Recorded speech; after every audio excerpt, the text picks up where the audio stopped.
الحمد لله رب العالمين، والصلاة والسلام على أشرف الأنبياء وسيد المرسلين سيدنا ومولانا محمد وعلى آله وأصحابه أجمعين۔ برادران اسلام، سابقہ دروس میں ہم نے سیرت رسول پاک صلی اللہ علیہ وسلم پر کچھ باتیں عرض کی تھیں، اور حضور صلی اللہ علیہ وسلم کی سیرت کی ترتیب، یعنی آپ کی ولادت سے قبل کے واقعات، پھر آپ کی ولادت پاک، پھر آپ کا دور رضاعت، پھر دور شباب، تعمیر کعبہ، اور اس کے بعد حضور صلی اللہ علیہ وسلم کے اسفار، نبوت اور بعثت سے قبل، اور اس کے بعد حضور صلی اللہ علیہ وسلم پر اللہ کی طرف سے سب سے پہلی وحی کا اترنا، جبکہ آپ غار حرا میں تھے اور جبریل علیہ السلام آپ پر قرآن کی پہلی 5 آیات لے کر نازل، اور اس کے بعد حضور صلی اللہ علیہ وسلم کا سیدہ خدیجہ رضی اللہ تعالی عنہا کے گھر میں آنا، سیدہ خدیجہ رضی اللہ تعالی عنہا کا ورقہ ابن نوفل کے پاس لے کر جانا، ورقہ ابن نوفل کی طرف سے بھی تصدیق، پھر سیدہ کا ایمان لانا، اور مردوں میں سے سیدنا ابو بکر رضی اللہ تعالی عنہ کا ایمان لانا، یہ تمام باتیں تقریباً ہم اپنے دروس سابقہ میں پڑھ چکے۔ اب بات یہاں تک پہنچی تھی کہ اللہ نے جب اپنے نبی پاک کو حکم دیا کہ آپ اب لوگوں کو ڈرائیں، ڈرائیں کا معنی یہ ہے کہ جہنم کی آگ سے ڈرائیں، اللہ کی نافرمانی سے ڈرائیں، اللہ کی معصیت سے ڈرائیں، تو اب جب انذار کا حکم ملا اور اللہ کے نبی نے اپنی بعثت کے بعد اللہ کے احکام کے مطابق اس انذار پہ کام شروع فرمایا، آپ نے صفا پہ ندا دی، آپ نے مکہ کے پہاڑوں پہ ندا دی، آپ نے حرم کعبہ میں ندا دی، آپ نے اسواق میں ندا دی، یعنی کوئی ایسا مقام نہیں تھا جہاں اللہ کے نبی نے، اللہ کے پیغمبر نے، سرکار دو عالم نے اللہ کی توحید کی دعوت نہ دی۔ تو جب حضور صلی اللہ علیہ وسلم نے توحید کی دعوت دی، کفار قریش پہ گراں گزری، تو سب سے پہلے تو انہوں نے یہ کوشش کی کہ کسی طرح حضور صلی اللہ علیہ وسلم اپنی اس دعوت کو چھوڑ دیں اور ہمارے دین کی، ہمارے الہہ کی، ہمارے خداؤں کی، ہمارے عقیدے کی تردید اور مخالفت نہ کریں۔ اس ضمن میں قریش نے اپنے سرداروں کو اور اپنے رؤساء کو جمع کیا، اور جمع کرنے کے بعد ابی طالب سے بات کی، کیونکہ حضور صلی اللہ علیہ وسلم کی کفالت اول جو تھی وہ عبد المطلب کے پاس تھی، لیکن عبد المطلب جب فوت ہو گئے تو پھر حضور صلی اللہ علیہ وسلم کی کفالت جو ہے ابی طالب نے قبول کی، اور اس وقت ابی طالب جو ہیں وہ بھی مکے کے سردار تھے اور اوسائے مکہ میں تھے۔ تو ابی جہل نے، جس کا نام عمرو بن ہشام تھا اور کنیت وہ ابو الحکم کہلاتا تھا، لیکن اس کی عناد سے، اس کی تعصب سے، اس کی مخالفت سے، حق کو ٹھکرانے سے، باطل کو اپنانے سے اس کی کنیت جو ہے پھر ابی جہل پڑ گئی۔ تو وہ سارے وفد کو لے کے ابی طالب کے پاس پہنچا اور اس نے کہا کہ ابی طالب، آپ کیونکہ ہمارے بڑے ہیں اور سردار ہیں اور قریش مکہ سے آپ کا بہت بڑا تعلق ہے، اور خاندان بنو ہاشم سے آپ کا بہت بڑا مقام ہے،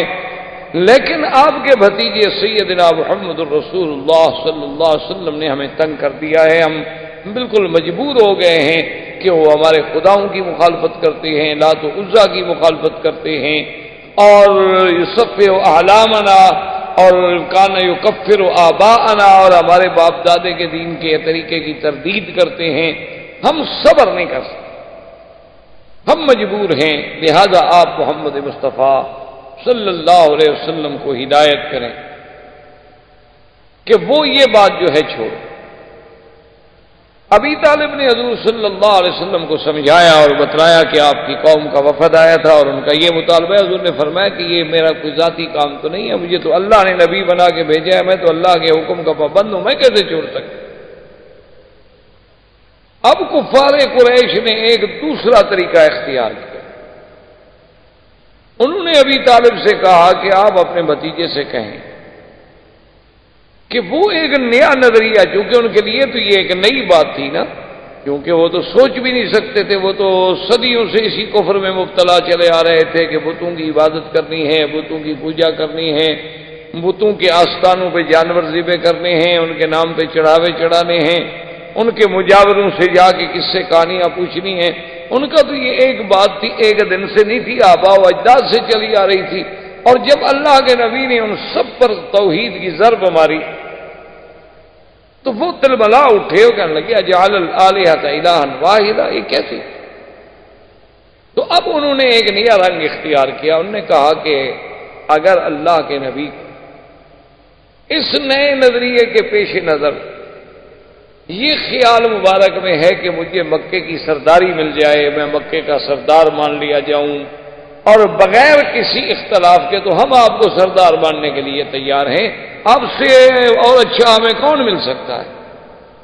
کہ آپ صادق بھی ہیں، امین بھی ہیں، اور بنو ہاشم کے چاند ہیں، محمد ابن عبداللہ ہیں، ابن عبد المطلب ہیں، آپ عالی نسب ہیں، تو آپ بالکل سردار بنے، ہم سب بیعت کرنے کے لیے تیار۔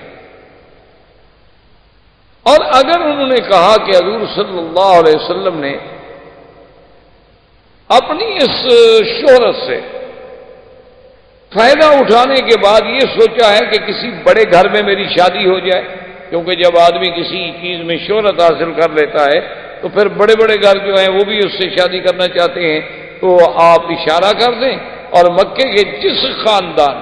جس گھرانے کی جس لڑکی پہ حضور صلی اللہ علیہ وسلم ہاتھ رکھے ہم دینے کے لیے تیار ہیں، نکاح کر لیں۔ اور تیسری بات یہ ہے کہ خدا نہ کرے اگر حضور صلی اللہ علیہ وسلم کو کوئی تکلیف ہے، یعنی آپ پر کوئی جن کا اثر ہو گیا، آپ پر کسی نے کوئی سحر کر دیا ہے، کہ آپ اپنے عقل سے ماورا باتیں کہتے ہیں جو باتیں بالکل حقیقت کے خلاف ہیں،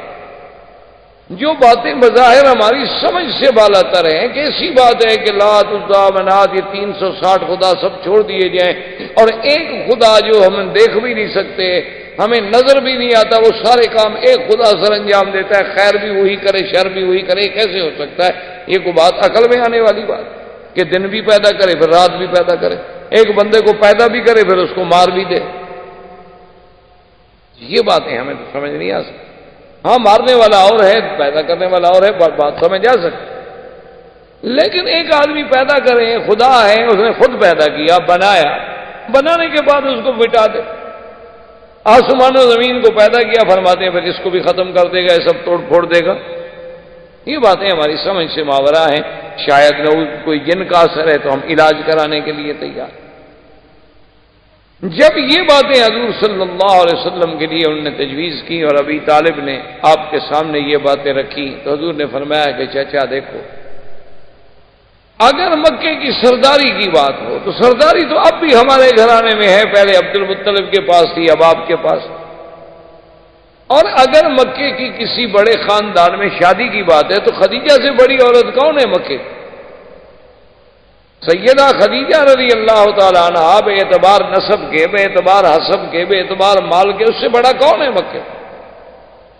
اور وہ تو 25 سال پہلے سے میرے گھر میں ہے، اور اس نے تو مجھے خود تمنا کر کے شادی کی، اور اس کی ساری دولت میرے ہاتھ، اور اگر یہ کہتی ہیں کہ نعوذ باللہ مجھ پر جنات کا یا کوئی بیماری کا اثر ہے، تو جن والے لوگ جو ہیں ان کو دیکھا انہوں نے کبھی کہ وہ جنات اسی طرح پاک رہتے ہیں، صاف رہتے ہیں، عبادت کرتے ہیں، اللہ کی دعوت دیتے ہیں؟ وہ تو پلید لوگ ہوتے ہیں جن پر جنوں کا اثر ہوتا۔ اور ایک بات انہوں نے کہا کہ ابی طالب سن لیں، اگر آپ بھی گھبرا گئے ہیں، اگر آپ بھی ڈر گئے ہیں میرا ساتھ دینے سے، تو آپ یہ بات یاد رکھ لیں ابی طالب، میں آپ کی کفالت کی وجہ سے یہ بات نہیں کہہ رہا، بلکہ یہ میرا فریضہ رسالت ہے جو میں نے ہر حال میں ادا کرنا ہے۔ آپ سرداران مکہ سے کہہ دیں کہ اگر وہ چاند لا کر میرے ہاتھ پہ رکھ دیں، سورج لا کر میرے ہاتھ پہ رکھ دیں اور مجھ سے مطالبہ کریں کہ میں توحید کی دعوت کو چھوڑ دوں، میں ان سب چیزوں کو ٹھوکر مار سکتا ہوں، لیکن اللہ کے حکم کی تعمیل میں کبھی کوتاہی۔ اور ابی طالب اگر آپ کو ڈر ہے کہ اتنے بڑے قریش سے آپ کیسے مقابلہ کریں گے، تو میں آپ کو یقین دلاتا ہوں کہ یا امّے مجھے آپ سے کوئی گیلا نہیں۔ آج کے بعد آپ اپنی کفالت ختم کرتے ہیں، آج کے بعد آپ اپنی حمایت کا ہاتھ کھینچ لیں، مجھے کسی کی حمایت کی ضرورت نہیں ہے، میرا تو مشن جو ہے صرف اللہ کے احکام کی تعمیل ہے اور اسی پر میرا بھروسہ ہے، آپ سب میرے مخالف ہو جائیں لیکن میں اپنے کام پہ رہوں۔ حضور صلی اللہ علیہ وسلم نے اسی طرح اپنی دعوت کو جاری رکھا۔ اب قریش نے سوچا کہ بھئی اس کا کیا حل؟ اللہ کے نبی صلی اللہ علیہ وسلم تو ہماری کوئی بات ماننے کے لیے تیار نہیں، وہ سمجھے تھے نا کہ یہ دنیاوی بات ہے، جیسے آج کل بھی ہمارے بہت سارے پڑھے لکھے دوستوں کو بہت سارے مقامات پر مغالطہ لگتا ہے کہ بھئی یہ مولوی لوگ اتنے سخت کیوں ہیں، اتنے باتوں پہ کیوں اپنی بات پہ اڑے رہتے ہیں، یہ کیوں نہیں دنیا کے ساتھ ذرا مل جل کے مصالحت کر کے اور رواداری کے ساتھ اور جناب ذرا وسعت قلب کے ساتھ فراخ دلی کے ساتھ جو ہے معاملہ کریں، دنیا بہت ترقی کر گئی ہے۔ تو ان بیچاروں کو بھی دراصل یہی مغالطہ ہوتا ہے، آدمی رواداری وہاں کرتا ہے جہاں اس کا اپنی بات ہو،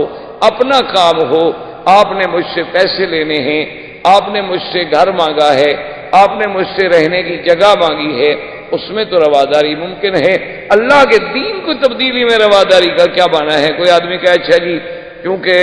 بہت سارے لوگ داڑھی مڈاتے ہیں لہذا آپ مولوی رواداری کر کے اس کو چپ کر جائیں، چلو جائز نہیں کر سکتے چپ کر جائیں،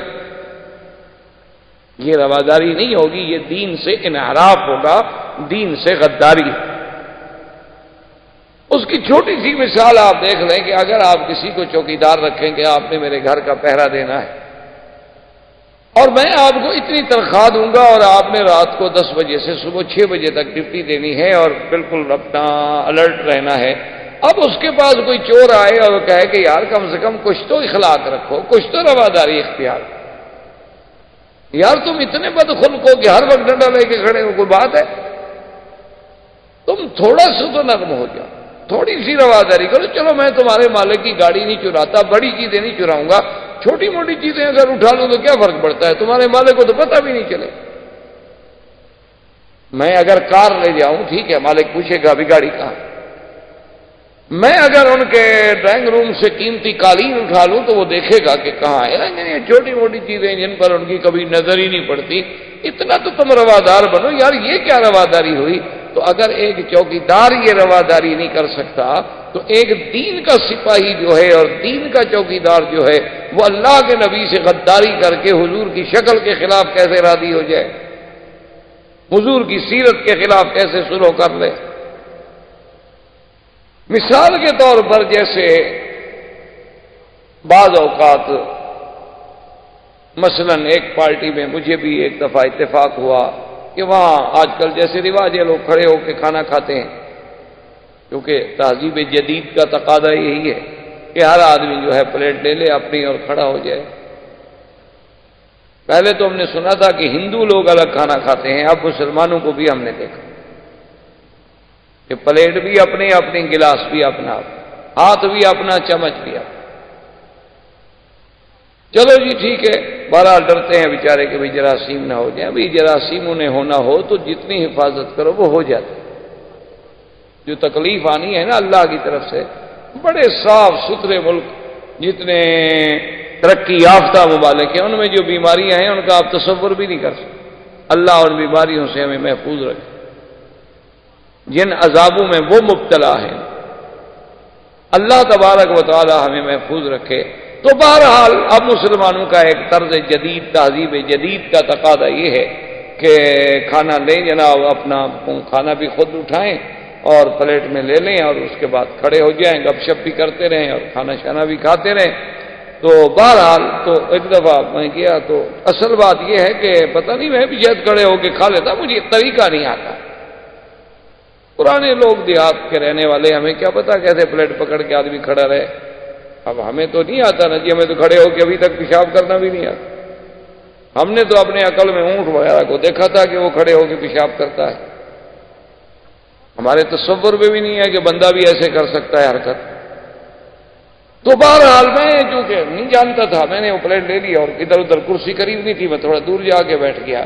تو ان میں سے ایک آدمی آیا تو کہنے لگا کہ حضرت اتنا تو آدمی کو سخت نہیں ہونا چاہیے، اگر اتنی دیکھیں آپ کو پتہ ہے آج بڑے بڑے لوگ یہاں کھڑے ہیں، منسٹر بھی ہیں اس میں بڑے بڑے اہم سیاسی لوگ بھی ہیں، مذہبی لوگ بھی ہیں، اگر اور بھی تو کھڑے رہے، اگر آپ کھڑے رہتے تو کیا فرق پڑ جاتا، تھوڑا سا تو آدمی کو وسیع القلب ہونا چاہیے۔ میں نے کہا میرے بھائی ٹھنڈے دل سے بات سن، میں اگر وسعت قلب کا مظاہرہ کر کے حضور کی سنت کے خلاف کھا لیتا تو اللہ کے نبی بھی ناراض، خدا بھی ناراض، اور میں اپنے مشن سے بھی منحرف ہو گیا کہ لوگوں کو تو میں پیغام دوں کہ میں ایک عالم ہوں اور میں دین کی دعوت دیتا ہوں اور خود میں اس دین پہ عمل نہ کروں۔ تو میں نے اپنے مشن سے غداری کی، سنت رسول سے غداری کی، اپنے اللہ سے غداری کی، اور صرف ایک بندے سے رواداری کی کہ دعوت دینے والا مجھ سے ناراض نہ ہو جائے۔ اور اگر تم نے علماء کو بلایا تھا اور تم رواداری کر کے ذرا کھانا سنت کے مطابق نیچے لگا لیتے، سب بیٹھ کے کھا لیتے، تو تم پہ اللہ بھی راضی، اللہ کا رسول بھی راضی، اور زندگی میں چلو ایک دفعہ سنت پہ عمل ہو جاتا۔ تو تم مجھے بتاؤ تمہاری رواداری کرنا زیادہ بہتر تھا یا میری رواداری کرنا زیادہ بہتر تھا؟ دیکھیں نا، اس طرح تو آپ کہہ سکیں گے کہ حضرت ابراہیم علیہ السلام نے بھی قوم سے رواداری نہیں کی، جا کے بتوں کو توڑ ڈالا۔ دیکھو جی، کوئی عقل کی بات ہے، کسی کی دین کو نہ مانو، لیکن یہ تو نہیں کہ جا کے توڑ دو۔ پھر ان کے بارے میں آخر آپ کیا فتویٰ دیں گے؟ خدا تو اس کے اس عمل سے اتنا خوش ہے کہ وہ کہتا ہے کہ خلیل ہے میرا۔ اللہ نے تو انہیں خلیل اللہ کا لقب دیا، لیکن آپ اس کو کہیں گے کہ جی حقوق انسانیت کے خلاف ہے کہ کسی کے خدا کو جا کے توڑ ڈالو، آپ نے تو کسی کا دل توڑ دیا۔ تو اس لیے اللہ کے نبی نے فرمایا کہ عقل کی بات چھوڑو، یہ کیا رواداری ہے کہ میں اللہ کے دین کو چھوڑ دوں؟ یہ کیسے ہو سکتا؟ تو اب کفار قریش نے ایک نیا پینترا بدلا، انہوں نے ایک نئی چال چلی، انہوں نے کہا کہ بھئی اللہ کے نبی تو اپنے راستے سے نہیں ہٹتے۔ اب انہوں نے کہا کہ حل یہ ہے کہ ہر آدمی ایسا کرے کہ جو اس کا بس چلتا ہے، اور جہاں جہاں اس کا بس چلتا ہے وہ ان لوگوں کو عذاب دے جو اسلام قبول کر رہے ہیں، تاکہ وہ لوگ عذاب دیکھ کر، تکلیفیں دیکھ کر اللہ کے نبی کا ساتھ چھوڑ دیں، اور جب لوگ چلے جائیں گے تو اکیلے رہ جائیں گے۔ اب تعذیب مسلمین کا دور شروع ہوا بعثت رسول کے بعد، بعثت کے بعد، دعوت کے بعد، جب کفر کے سارے حربے ناکام ہو گئے، جب کفار قریش کی ساری تدبیریں ناکام ہو گئی، تو انہوں نے اب یہ پروگرام بنا لیا کہ بھئی دیکھو، اکثر تو زیادہ سے زیادہ لوگ جو مسلمان ہو رہے ہیں وہ غریب ہیں اور غلام ہیں، تو ان کو اتنا عذاب دو کہ وہ اللہ کے نبی کو چھوڑ جائیں۔ تو اس کے لیے تجویز ہو گئی اور سب نے اپنے اپنے حصے تقسیم کر لیے کہ حضرت بلال جو تھے یہ امیہ کے غلام تھے، انہوں نے کہا کہ بلال کو تو میں ٹھیک کرتا ہوں۔ سمیہ، عمار، یاسر اور عمار، اس پر ابو جہل نے اپنی ذمہ داری لے لی کہ ان کو میں تعذیب دوں گا۔ ایک بنی معمل قبیلہ کی باندھی تھی، جاریہ تھی بنی معمل کی، اس کو حضرت عمر نے کہا کہ میں تعذیب دوں گا۔ اسی طرح کسی نے بی بی زریرہ کو تعذیب دینے کا ذمہ داری قبول کر لی، کسی نے ایک بی بی نہدیہ تھی ان کو تعذیب دینے کی ذمہ داری قبول کر لی۔ تو اب کفار قریش کا یہ دور شروع ہوا کہ جو لوگ اسلام لا چکے ہیں انہیں تکلیفیں۔ اور خدا کی قدرت ہے کہ مکی زندگی میرے مدنی کی نبوت کے ابتدائی دور میں یہ وہ دور تھا کہ جس میں اللہ کی طرف سے حکم تھا کہ صبر اور صبر اور صبر، یعنی صبر محض، کہ جو دشمن جتنی کوشش کرے جواب ہی نہیں دیتا۔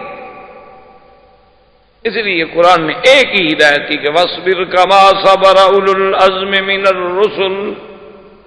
بس میرے مدنی صبر۔ حتیٰ کہ اللہ کے نبی کو اتنا حکم بھی نہیں تھا کہ آپ اپنے صحابہ کو کہیں کہ چلو بھی جواب تو دے دیں نا،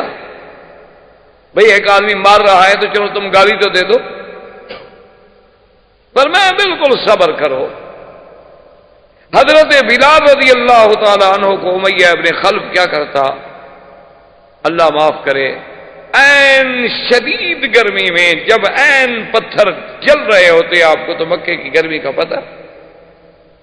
مکے کی گرمی تو ضرب المثل ہے، ابھی دیکھا نہیں 4 دن قبل کیسے گرمی تھی۔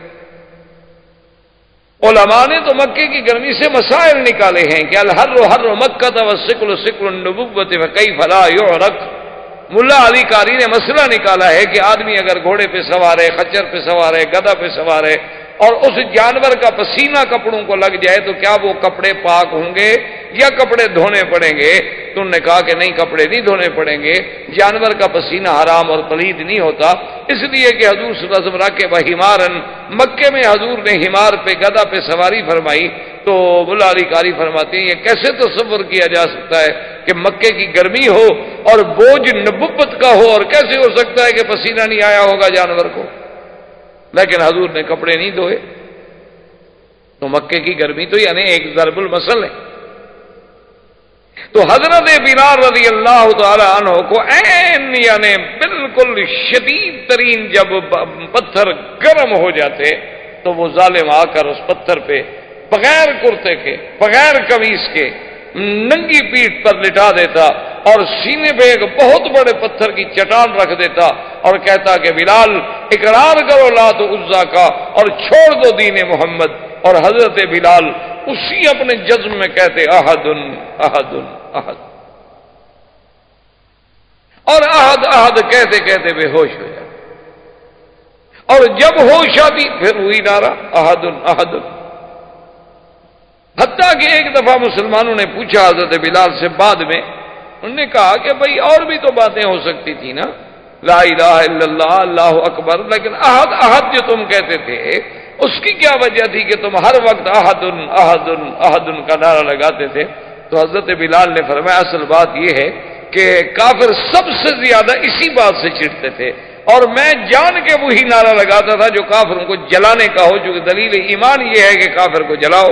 کفر سے بیزاری کا اعلان کرو، کفر سے برات کا اعلان کرو۔ صرف یہ نہیں کہ تم اللہ کی توحید کا اقرار کر لو، اقرار کے ساتھ براءۃ من الکفر، براءۃ من المشرکین جو ہے وہ ضروری ہے۔ اللہ نے پورے قرآن میں سورۃ براء نازل کی، اور جب تک ہم کفر سے براءت نہیں کریں گے اس وقت تک ہمارا ایمان نہیں ہوگا۔ ایک ہے دنیاوی تعلقات، تجارت، لین دین، یہ الگ بات، لیکن قلبی طور پر آدمی بالکل مشرکین سے برات کا اظہار کرے۔ تو حضرت بلال رضی اللہ تعالی عنہ کو اتنا مارا جاتا، اتنا ستایا جاتا، ان کے بعض اوقات تو امیہ ظالم یہ کرتا کہ کھجور کے بڑے بڑے کانٹے لے کے بدن میں چب ہوتا، اور اسی حال میں بلال احد احد احد کرتے کرتے بے ہوش۔ ایک دن امیہ نے بلال کی اماں کو مجبور کیا، اس نے کہا کہ دیکھو تم اپنے بیٹے کو سمجھاؤ،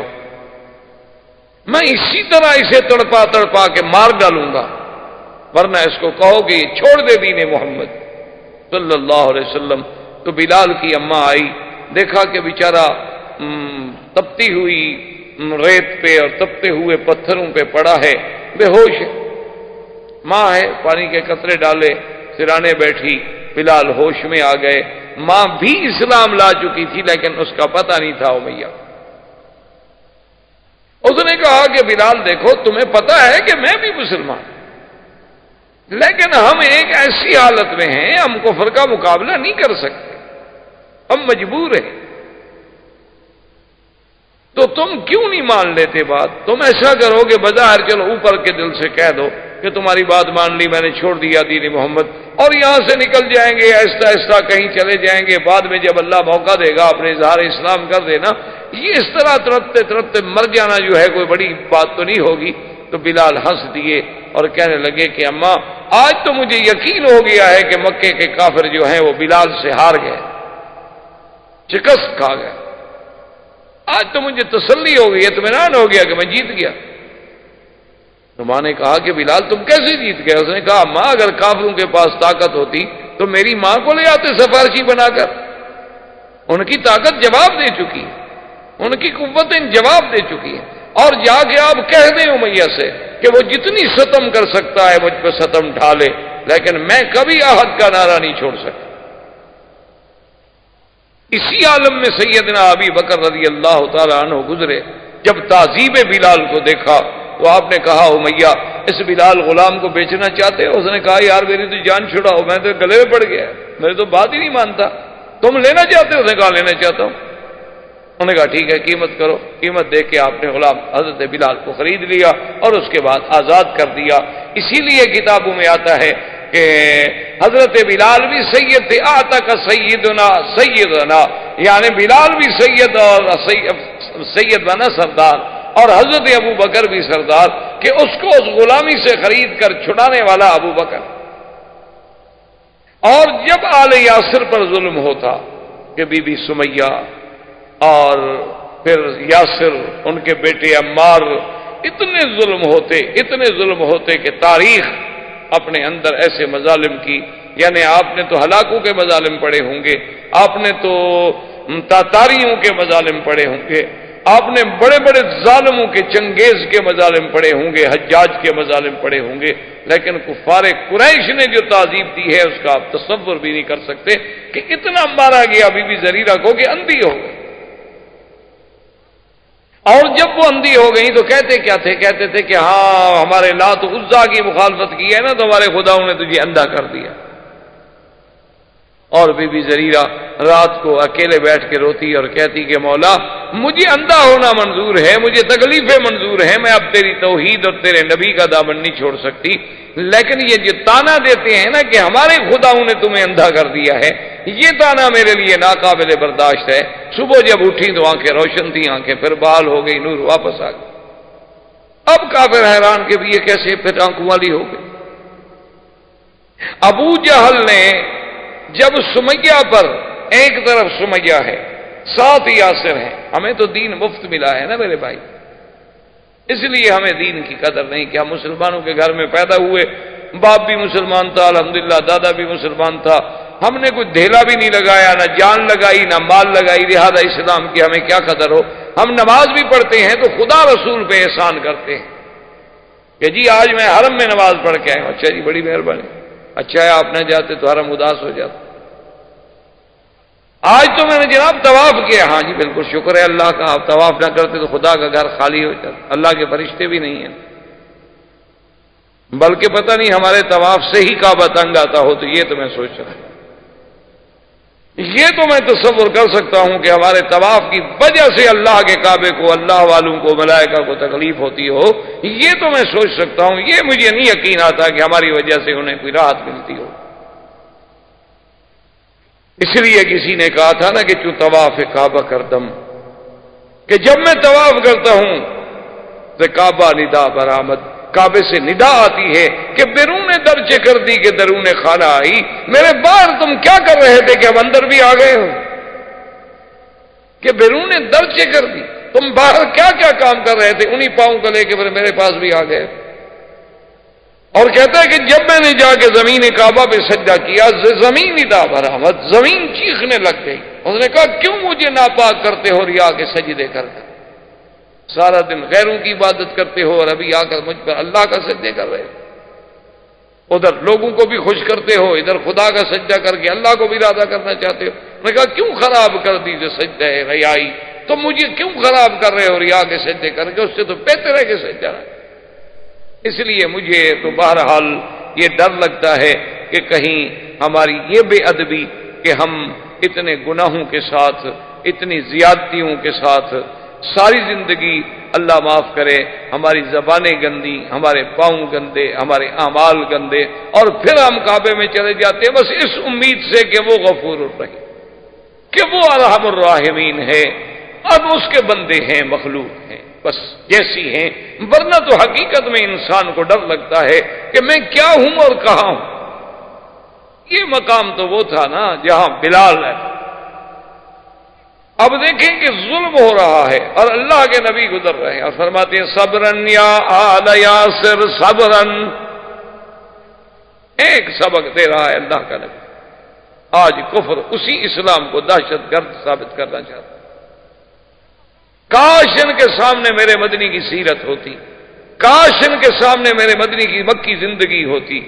کاش یہ جہاد اور فساد کا فرق سمجھ سکتے۔ یہ دہشت گردی ہے کہ بلال کو تڑپایا جائے، خباب کو تڑپایا جائے، سمیہ کو تڑپایا جائے، زریرہ کو تڑپایا جائے، نہدیہ کو تڑپایا جائے، عمار اور یاسر کو تڑپایا جائے، خباب الارت کو تڑپایا جائے، حضور کے صحابہ کو انگاروں پہ لٹا دیا جائے۔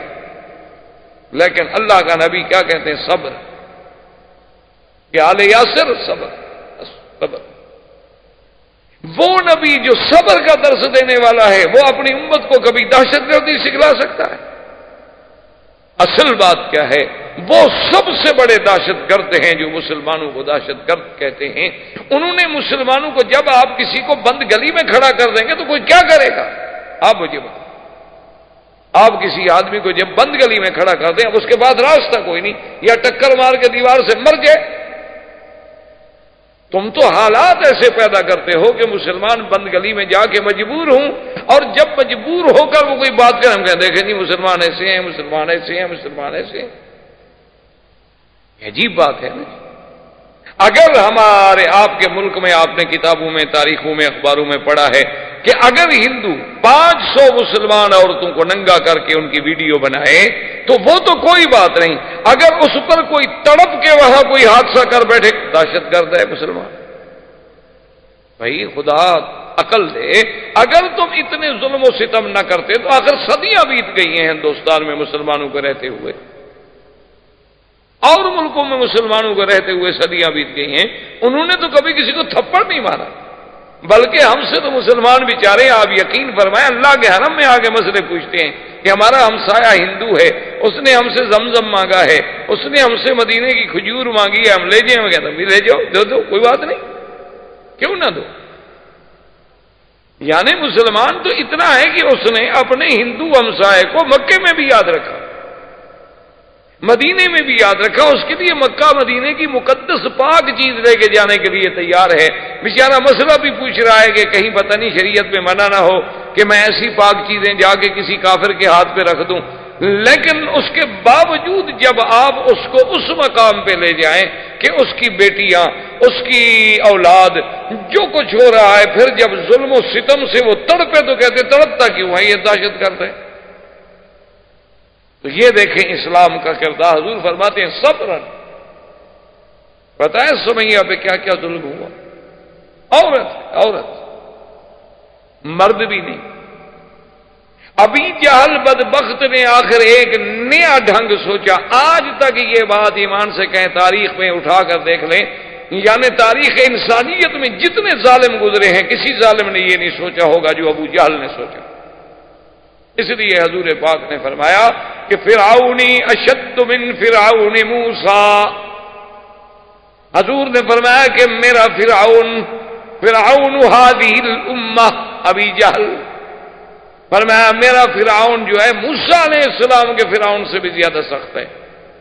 صحابہ نے پوچھا حضور کیسے؟ فرمایا موسیٰ علیہ السلام کا فرعون جو مقابلے پہ تھا، جس نے دعوی خدائی کیا تھا، جو انا ربکم الاعلیٰ کہتا تھا، لیکن جب اس کو پانی کا غوطہ لگا تو فوراً ایمان لے آیا کہ جی میں تو مانتا ہوں، ایک پانی کا غوطہ لگا۔ لیکن ابو جہل اتنا شدید ہے، اتنا ظالم ہے کہ گردن کٹی ہوئی ہے، آخری رگے ہیں، پھر بھی کفر سے باز نہیں آیا اور اسلام کے مخالفت کرنے سے باز نہیں آیا۔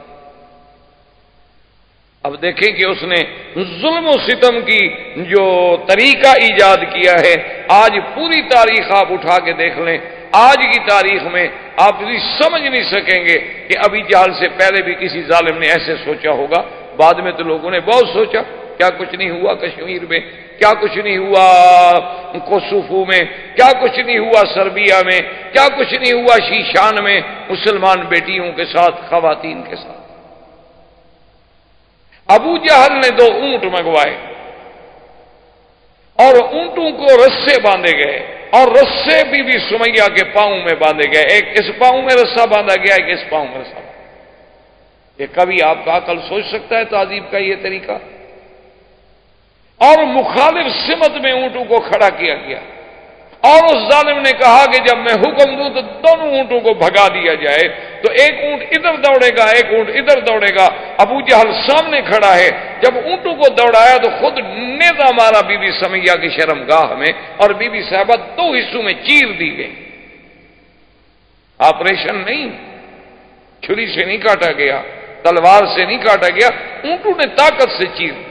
جیسے مرغی کو پکڑ کے آپ کیوں چیر دیں۔ لیکن اس وقت بھی اس کی زبان پہ تھا لا الہ الا اللہ محمد رسول اللہ۔ یہ اول شہیدۃ فی الاسلام، اسلام کی سب سے پہلی شہیدہ ہے جو اسلام کے راستے میں شہید۔ یعنی تہذیب کی کوئی حد ہے؟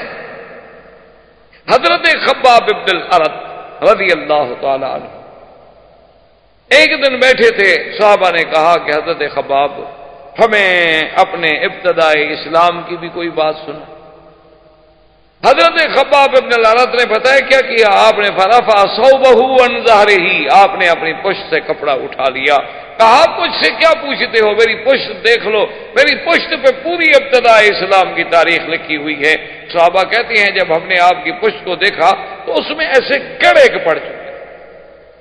ایسے گڑے پڑ چکے تھے، اوپر سے لے کر نیچے تک ایسے جیسے گڑے ہوتے ہیں، اور پورے اندر تک گڑے پڑے ہوئے اور سیاہ ہوتے، حتیٰ کہ حضرت عمر جیسا آدمی، حضرت امیر المومنین عمر جیسے آدمی کہتے ہیں کہ مجھ سے صبر نہ ہو سکا، میں رو پڑا، اور واللہ ما رأیت، تو خدا کی قسم ایسی پشت کسی انسان کی میں نے نہیں دیکھی تھی۔ میں نے کہا خباب یہ کیا ہے؟ اس نے کہا اسلام کے لیے جب ہم اللہ کا نام لیتے تھے تو ظالم کفار جو تھے انہوں نے کیا کیا کہ انہوں نے انگارے بنائے، انگارے بنا کر، اور انگارے پتہ ہے کیسے بنائے گئے؟ یہ لکڑی کے انگارے نہیں، انہوں نے پتھر لے کے آگ میں رکھے، پتھروں کو آگ میں رکھا، اور پتھر جب آگ کی شدت سے سرخ ہو گئے، انگارہ بن گئے پتھر۔ جب انگارہ بن گئے تو میرے کپڑے اتار کے میری ٹانگوں سے پکڑ کر مجھے ان پتھروں پہ کھینچا، اور جب مجھے کھینچا جاتا تھا تو جہاں جہاں پتھر جلتا تھا جلا کے اندر گڑے پڑ جاتے تھے، اور اندر سے جو میری پیپ بہتی تھی اسی سے وہ انگارے بجھتے تھے، کوئی چھڑانے والا بھی نہیں ہوتا۔ اور ایک دن آبنا کے لال سرکار دو عالم رحمت دو جہاں سید محمد عربی فداہ ابی و امی صلی اللہ علیہ وسلم، آپ کعبہ شریف کے پاس بیٹھے ہیں کہ یہی خباب کو موقع ملا حضور کے قریب، ورنہ تو کعبے میں کون آ سکتا۔ قریب آنے کے بعد کہنے لگے الا تدعو لنا یا رسول اللہ، الا تستنصر لنا یا رسول اللہ، اللہ کے نبی آپ کچھ نہ کریں، اللہ سے تو دعا مانگیں، ہمارے اللہ سے تو مدد مانگیں کہ اللہ پاک ہماری نصرت فرمائیں، ہم کب تک یہ عذاب تو برداشت نہیں کر سکتے ہیں۔ تو حضور نے فرمایا کہ خباب کیا کہہ رہے ہو، ہم سے پہلے ایسے لوگ گزرے ہیں کہ اللہ کے دین کے لیے جن کے سروں پہ آرا رکھا گیا، آرا رکھ کے چلایا گیا، جیسے لکڑی کو 2 حصے کیا جاتا ہے، وہ 2 ٹکڑے ہو گئے لیکن انہوں نے اف نہیں کی، تم ابھی سے گھبرا گئے ہو۔ آپ نے فرمایا خباب کیا کہہ رہے ہیں؟ ایک ایک دن میں 7 انبیاء کو قتل کیا گیا، ایک ایک دن میں اللہ کا نام لینے والے جو ہیں ان کے سروں پہ آرے رکھ کے چلا دیے گئے، ایک ایک دن میں انبیاء علیہ الصلوۃ والتسلیم کو پھانسیوں پہ لٹکایا گیا، اللہ کے نام لینے والوں کو نعوذ باللہ ثم نعوذ باللہ ثم نعوذ باللہ ایسا ہوتا تھا کہ ان کے چمڑے اتارے جاتے۔ آپ ذرا اپنے ہند کی تاریخ اٹھا کے پڑھیں کہ جنگ آزادی سے پہلے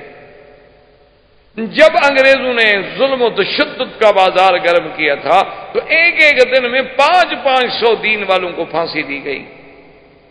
اور علماء، عام مسلمان بھی نہیں، علماء کہ یہ چمڑا جو ہے جیسے جانور کا چمڑا اتارتے ہیں نا، یوں چمڑا اتارا جاتا تھا اور پھر ان پہ نمک چھڑکا جاتا۔ حضور نے فرمایا خباب صبر کریں، ایک وقت آئے، ایک وقت آئے گا جب میرا دین پوری دنیا پہ غالب، اور فرمایا ایک وقت آئے گا کہ اگر ایک عورت مکے سے لے کر صنعا تک، یعنی یمن کے شہر صنعا تک سفر کرے گی، اس کو کسی چیز کا خوف نہیں ہوگا ما سوا اللہ کے۔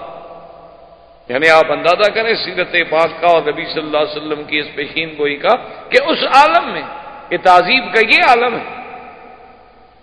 جب سارے صحابہ پر عذاب کے، ظلم کے تمام حربے آزمائے گئے تو کچھ صحابہ نے آ کر حضور سے عرض کیا کہ یا رسول اللہ ہمارے پاس اتنی قوت بھی نہیں، اور اگر تھوڑی بہت کوئی انسان کے پاس قوت ہے تو آپ کہتے ہیں صبر کریں، تو اس کا کوئی حل بتائیں۔ حضور نے فرمایا میں آپ کو اجازت دیتا ہوں کہ حبشے کی طرف چلے جائیں، میں نے سنا ہے حبشہ میں ایک ایسا بادشاہ ہے کہ جس کی شہنشاہی میں، جس کے ملک میں کسی پر ظلم نہیں ہوتا، وہ کسی کو ظلم نہیں کرتے، تو تم لوگ جو ہے حبشے کی طرف چلے جاؤ۔ تو سب سے پہلے حبشے کی طرف ہجرت کرنے والوں میں کون تھے؟ حضرت عثمان، حضرت عثمان ابن عفان، اور ان کی بیوی اس وقت کون تھی؟ بی بی رقیہ بنت الرسول صلی اللہ علیہ وسلم، حضور کی بیٹی حضرت عثمان۔ تو حضور نے فرمایا کہ اس دنیا میں، یعنی حضرت لوط علیہ السلام کے بعد، کہ ایک تو لوط علیہ السلام تھے نا جنہوں نے ہجرت کی، اور سیدنا ابراہیم علیہ السلام نے ہجرت کی، انی مہاجر الی ربی، جن نے اپنے والدین کا گھر چھوڑا، آزر کا گھر چھوڑا، اور لوط علیہ السلام آپ کے ساتھ تشریف لے آئے ہجرت میں۔ اس کے بعد فرمایا اللہ کے راستے میں اگر کوئی ہجرت کر رہا ہے تو عثمان ہے۔ ابو حذیفہ، حضرت عثمان، تقریباً 13 صحابہ انہوں نے حبشے کی طرف ہجرت کی۔ اور بعض روایات میں یہ بھی آتا ہے کہ سیدنا ابی بکر صدیق رضی اللہ تعالی عنہ نے بھی اذن مانگا کہ یا رسول اللہ مجھے بھی اجازت ہے، مجھ سے یہ ظلم برداشت نہیں ہو سکتا، اور میں کتنے غلام آخر خریدوں اور کب تک خریدوں؟ تو آپ نے بھی اجازت دی، اور حضرت ابو بکر صدیق رضی اللہ تعالی عنہ بھی حبشے کے لیے روانہ ہوئے۔ جب مکے سے نکلے تو راستے میں ایک جگہ تھی، وہاں پر احابیش، احابیش کہتے ہیں عام لوگ، یعنی ایک تو سردار ہیں نا جن کا اعلیٰ نسب ہوتا ہے، ایک عام لوگ ہوتے ہیں، وہ وہاں جمع تھے، اور ان کا سردار جو ہے وہ تھا ابن الدغنہ۔ اس نے دیکھا کہ سیدنا ابو بکر صدیق رضی اللہ تعالی عنہ اونٹ ہیں اور سامان باندھے ہوئے جا رہے ہیں، وہ بھاگتا ہوا آیا، اس نے کہا یا ابا بکر اینا تريد، کہاں جا رہے؟ آپ نے فرمایا کہ انی اہاجر الی الحبشہ، میں حبشے کی طرف جا رہا ہوں، آپ دیکھ رہے ہیں کہ مکے میں کیا حال۔ اس نے کہا ابو بکر واللہ انک لتصل الرحم، خدا کی قسم ہے تم صلہ رحمی کرنے، خدا کی قسم ہے تم غلاموں کو آزاد کرنے والے، خدا کی قسم ہے تم بیواؤں کی خدمت کرنے والے ہو، یتیموں کے ہاتھ پہ سر پہ ہاتھ رکھنے والے ہو، میں تمہیں نہیں جانتا۔ ابو بکر نے کہا کیا کہہ رہے ابن الدغنہ، مکے والے ہمارا وجود برداشت نہیں کرتے۔ اس نے کہا کہ دیکھیں آپ میری جوار میں ہیں، آپ میری امان میں ہیں، میں دیکھتا ہوں مکے والے آپ کو کیسے چھیڑتے ہیں، آپ مہربانی کریں واپس جائیں، مکہ نہ چھوڑیں۔ حضرت صدیق واپس آ گئے۔ واپس جب آئے تو کفار قریش جو ہیں بیٹھے تھے مکے میں دار الندوہ میں، تو یہ ابن الدغنہ جو تھا یہ آیا اور آ کے کہنے لگا کہ یا روسا قریش ان ابا بکر فی جواری، کہ اے کفار قریش کے سرداروں، ابو بکر اب میری جوار میں ہے، میری امان میں ہے، میری پناہ میں ہے، خبردار اگر کسی نے ابو بکر کو ہاتھ لگایا تو میں اپنے پورے قبیلے کو لے کر تمہاری بوٹی بوٹی کر ڈالوں۔ قریش چپ ہو گئے، کہا کیا کریں، یہ تو ایسے ہی آپ ہی لوگ ہیں، تو ہیں ہی ایسے، ان کا تو آگا پیچھے ہے کوئی نہیں، تو کل لڑ پڑیں گے۔ تو وہ چپ کر کے چلا گیا، اور حضرت ابو بکر کو جب پناہ ملی تو آپ نے آ کر کعبۃ اللہ کے قریب قرآن شریف پڑھنا شروع کیا۔ تو جب قرآن شریف پڑھنا شروع کیا تو یہ کفار قریش جو تھے یہ یہاں سے دوڑے اور سیدھے ابن دغنہ کے پاس پہنچے، اس نے کہا دیکھو تم نے پناہ دی ہے، اس کو یہ تھوڑا ہے کہ وہ قرآن کھڑے ہو کے پڑھے اپنا کعبہ شریف کے پاس، وہ رہے چپ کر کے رہے مکے میں۔ اصل تکلیف تو تب ہوتی ہے نا جب دین کی دعوت دی ہے، آدمی اگر دین کی بات نہ کرو تو تکلیف کا سوال ہی پیدا نہیں ہوتا۔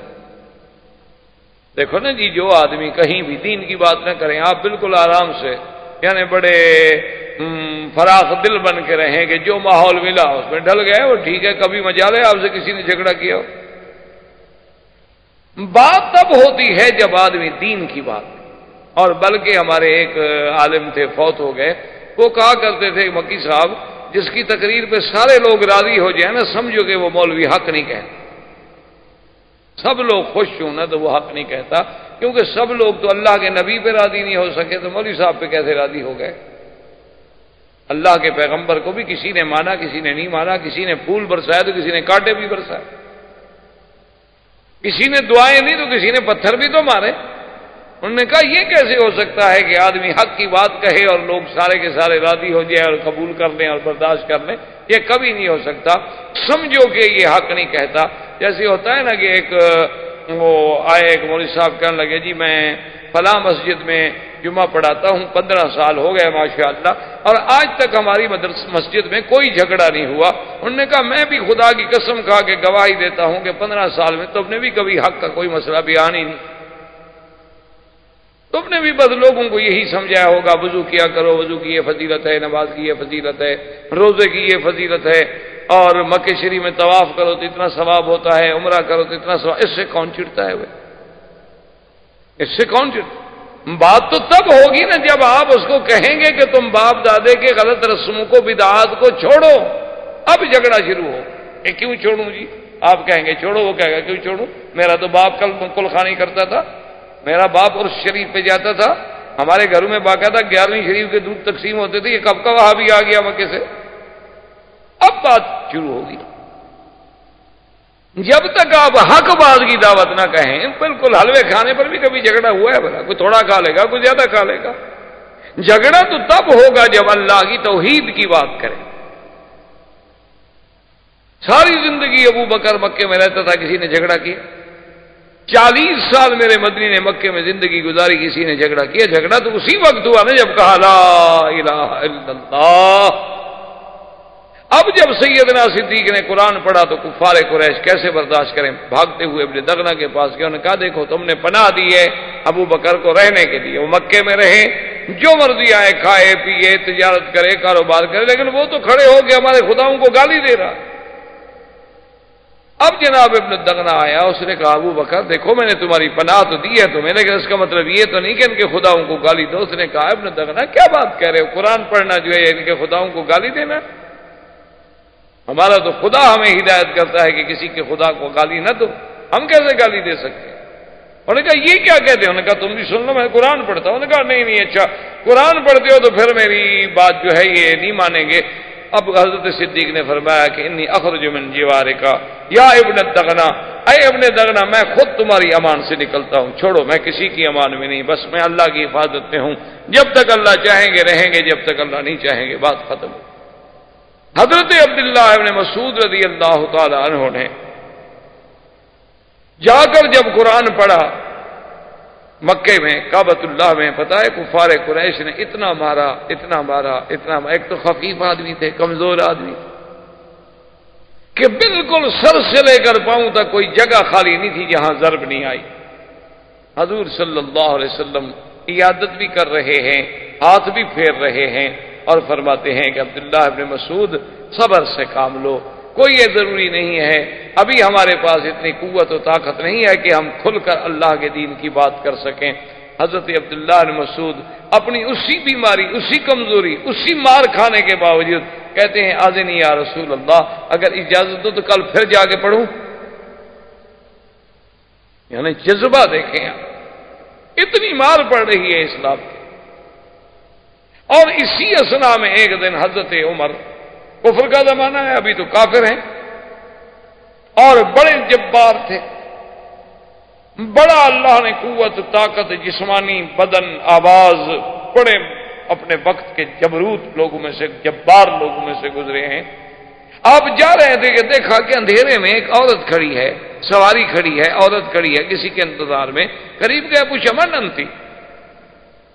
کون تو؟ قالت ام عبداللہ الہینا۔ اس وقت آدھی رات کو اس نے کہا عمر کیا باتیں کر، جب تم مکے میں ظلم و ستم کے اتنے پہاڑ توڑ رہے ہو تو اب ہم لوگوں کو نکلنے تو دو نا کم از کم،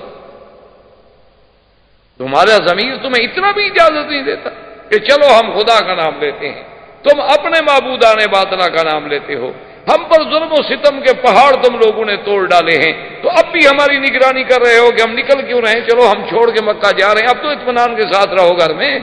ہمیں جانے تو دو۔ اس مقام پر جب بات پہنچی عمر رضی اللہ تعالی عنہ اس وقت مسلمان نہیں تھے لیکن چپ کر کے واپس آ گئے، دل کو بات لگی، کہنے لگے کہ بھئی یہ مسئلہ بہت مشکل ہو گیا ہے، انا انہی ہذہ القصہ، میں چاہتا ہوں کہ اب اس قصے کو ختم کر دوں، انا اقتل محمدن، میں محمد مصطفیٰ صلی اللہ علیہ وسلم کو قتل ہی کر دیتا ہوں، بات ہی ختم۔ یہ کیا مسئلہ ہے کہ روز روز لڑائی ہے، کوئی باہر جا رہا ہے، کوئی ہجرت کر رہا ہے، یہ کیا ہو سکتا ہے، یہ تو پھر بات ختم نہیں ہوگی۔ تو اس لیے ہم یہ کیوں نہ کر لیں کہ قصہ ہی ختم کر لیں، زیادہ سے زیادہ یہی ہو جائے گا نا کہ مجھے قتل کر دیا جائے گا بدلے میں، لیکن یہ بات تو ختم ہو جائے گی ہمیشہ کے لیے۔ تو حضرت عمر رضی اللہ تعالی عنہ اس ارادے کو، اس جذبے کو پال کے چلے۔ آپ جا رہے ہیں کہ نعیم ابن عبداللہ راستے، انہوں نے کہا کہ عمر کیا بات ہے، بڑے غصے میں انہوں نے کہا نہیں میں ابن عبداللہ کیا پوچھتی ہے، روز روز کا مسئلہ ہے، میں نے تو آج فیصلہ کر لیا ہے کہ یا اس سرزمین مکہ میں میں رہوں گا یا پھر محمد عربی رہے۔ اس نے کہا اچھا تم اگر محمد عربی صلی اللہ علیہ وسلم کو نعوذ باللہ قتل کر دو تو کیا خیال ہے تمہارا کہ بنو ہاشم اور بنو عبد المطلب یہ سب خاموش ہو جائیں گے، تم سے کوئی بدلہ نہیں لیں گے؟ اس نے کہا کہ زیادہ سے زیادہ بدلہ کیا لیں گے، مجھے قتل کر دیں گے بس، لیکن یہ مسئلہ تو ختم ہو جائے گا نا کہ رات دن جو ایک مسئلہ بن گیا ہے کہ باپ بیٹے سے جدا ہو رہا ہے، بیٹا باپ سے جدا ہو رہا ہے، بیوی خاوند سے جدا ہو رہی ہے، خاوند بیوی سے جدا ہو رہا ہے، لوگ مار کھا رہے ہیں، لوگ تڑپائے جا رہے ہیں لیکن پھر بھی نہیں چھوڑتے، اور لوگ اب مکہ چھوڑ کے جا رہے ہیں، اس لیے بہتر نہیں کہ اس قصے کو ختم کر دیا جائے۔ تو نعیم ابن عبداللہ تو مسلمان ہو چکے تھے لیکن عمر کو پتہ نہیں تھا۔ وہ فرماتے ہیں کہ جب مجھے یقین ہو گیا کہ عمر کی نیت بڑی خراب ہے اور یہ اپنے عزم پہ اب اتنا پکا ہو چکا ہے کہ اب اس کو کوئی چیز، کوئی مشورہ، کوئی بات قائل نہیں کر سکتی، تو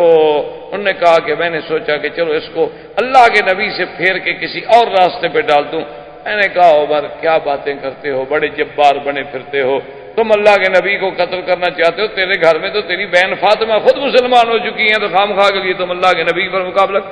فاطمہ سبات، اچھا میری بہن؟ اس نے کہا ہاں تمہاری بہن مسلمان ہو چکی ہے، اس کا نام فاطمہ بنت الخطاب تھا۔ تو زندگی باقی، بات باقی، واللہ تعالی عالم۔